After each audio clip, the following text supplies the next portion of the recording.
Assalamualaikum dan salam sejahtera kepada rakan-rakan trader di luar sana. Kami dari tim Nusantara Global Network yang menyediakan servis payment agent pelbagai broker akan berkongsi analisa teknikal Nasdaq dan juga Dow Jones.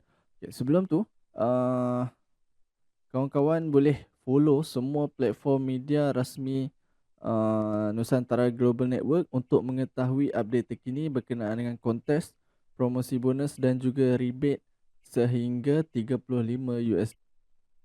Okey, kita terus kepada chart hari ini 4 hari bulan 2 tahun 2026, hari Rabu. Hari ketiga dagangan dalam minggu ini. So kalau kita nak recap balik pergerakan harga yang telah berlaku, yang telah berjalan pada analisa lepas yang kita buat pada hari Senin. Ya, hari Senin, yes, hari Senin.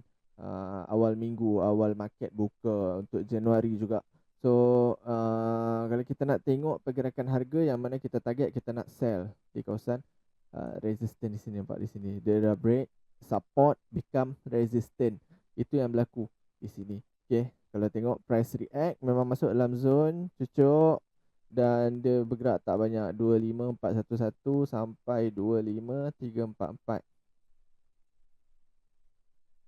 Okay, pergerakan yang dia telah buat lebih kurang dalam berapa 80 pip, dalam 80 pip plus minus dia terjun sebelum dia bergerak up. Dia membuat satu solid breakout di kawasan resistance ini dan dia mencari zona atas ni sebenarnya. Right. So dia mencari zona atas ni.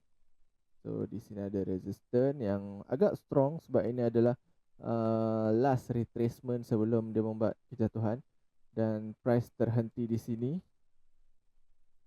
Dia terhenti di sini, terhenti di support yang ada di sini dan di sini ada resistance yang dia bentuk dan dia akur untuk tidak membuat breakout di resistance ini. Okay.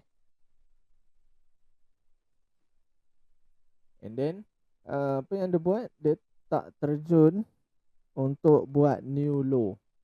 Dia cari zone terendah di kawasan ini. Kemudian dia naik balik buat retracement. Okay. And then the next untuk hari ini dan juga esok dan juga lusa. Okay. Untuk sepanjang minggu lah sampai penutup minggu. Apa trading plan kita ataupun apa kita punya plan untuk kita nak masuk dalam pasaran? Adakah kita nak mencari entry buy ataupun kita nak mencari entry sell? Okay. So kalau kita tengok bermula pada penghujung Januari, price membuat sideway yang agak besar, turun, naik, turun. Baik. Okay. Automatically kita nampak yang price dah jalan di bawah sini dan dia kat sini kita nampak. Siapa yang faham chart pattern? Alright. So siapa yang faham chart pattern, korang akan nampak ni bentuk apa. Okay. So ini adalah triangle yang mana kalau pattern ini yang terbentuk dan okay, sini dia sedang berehat, market sedang berehat, harga sedang berehat. Okay, chart pattern ini apa yang berlaku selalunya once dia breakout, sama ada dia akan breakout atas ataupun bawah. Tapi kalau kita nampak di sini, kita nampak dia nak break atas lah. Mungkin dia akan cari balik zone resistance yang terbentuk di atas sini. Okay, so oleh yang demikian, apa yang kita perlu tunggu adalah kita tunggu untuk price masuk ke dalam zone resistance, sell zone di atas sini dan kita mencari ataupun kita menunggu peluang untuk nak entry sell. Okay, kalau nak layer, pastikan korang layer di dalam zone, pastikan layer bermula dalam zone. Okay, naik sikit sampai tengah, naik sikit sampai habis permulaan zone. Nak layer pun korang kena pastikan juga yang korang punya layer tu cukup untuk support korang punya margin jika korang floating kan. Okay. So kira lah kalau nak layer tu pastikan entry dengan lot yang paling kecil supaya korang boleh banyakkan layer di paras harga yang berlainan. Layer setiap 3 ke 5 pip okey, jangan layer dekat-dekat sangat, jangan layer jauh-jauh sangat. Tapi depends, kalau kata korang punya equity tak cukup, kalau terpaksa layer dalam setiap 10 pip pun tak ada masalah. Okay. Sebab apa, kita nak minimumkan kita punya risk, kita punya loss, dan kita nak maksimumkan kita punya profit. Sebab tu saya kata ulang-ulang, selalu saya pesan, saya cakap banyak kali yang mana kalau nak layer, jangan layer pada paras harga yang sama. Okay. Kalau korang letak buy limit ataupun sell limit, letak layer yang berlainan. Okay. Setiap 3 ke 5 pip, kiralah berapa point, berapa point, berapa point. So baru layer tu nampak cantik, dan bila price hit, dia akan bergerak cantik je profit dia tu. Okay. Baik. Itu cerita di Nasdaq. And then kita nak tengok cerita di US30. So US30 kalau kita tengok, dia sideway yang agak lama di sini. Naik, turun, naik, turun, naik, turun, naik, turun. Kan. So apa yang dia buat, okay, saya dah bagi tahu juga yang mana kita target, kita nak buy dan juga nak sell.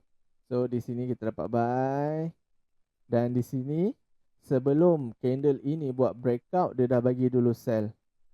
48894, 48704. So lebih kurang dalam 200 pip plus minus, dan pergerakan daripada sini ke atas sini pun dah dekat 300 pip lebih di sini. So pergerakan Dow Jones dia agak gila sikit. Bukan agak gila lah, dia punya pergerakan point tu banyak. So korang akan dapat profit yang banyak kalau running profit, dan juga kalau korang punya stop loss tipis, dia akan cepat hit stop loss. Itu perangai Dow Jones. Tapi kalau dia follow kita punya plan, kita punya zone, memang kita akan dapat profit yang sedap. Kalau tengok di sini, dia naik, dan di sini dia berhenti dan dia turun balik. Okay. So di sini dia dah jadi resistance become support di sini. Di sini dia turun. Okay. Apa plan untuk Dow Jones pada hari ini? Kalau kita tengok Dow Jones, kemungkinan yang dia nak turun lagi itu ada. Cumanya apa yang kita perlu hati-hati adalah kita mencari zone yang paling tinggi je untuk hari ini. Okay, iaitu kita cari zone ini. Right. So di sini ada resistance before, dan dia terhenti, dan dia telah buat breakout di zone ini, dan kita menantikan yang price sedang membuat retracement, dan dia akan turun balik ke bawah. So saya ubah zone ini. Right. So delete yang ini. Okay. So di sini apa yang kita perlu tunggu, macam biasa, kita akan tunggu untuk price masuk ke dalam zone untuk kita nak entry. Sesiapa yang tak berani nak letak pending order, you all boleh monitor, tapi kena keep on monitor lah bila price dah sampai ke dalam zone untuk entry. Tengok di M1 ataupun M5, kalau dia dah membuat structure downtrend, so boleh entry dan boleh hold. Selagi mana structure itu terbentuk, korang boleh hold korang punya position. Tapi kalau structure tu dah terbatal, cepat-cepat close ataupun letak BE untuk nak save, nak selamat. Okay, right. So di sini pada paras harga 489.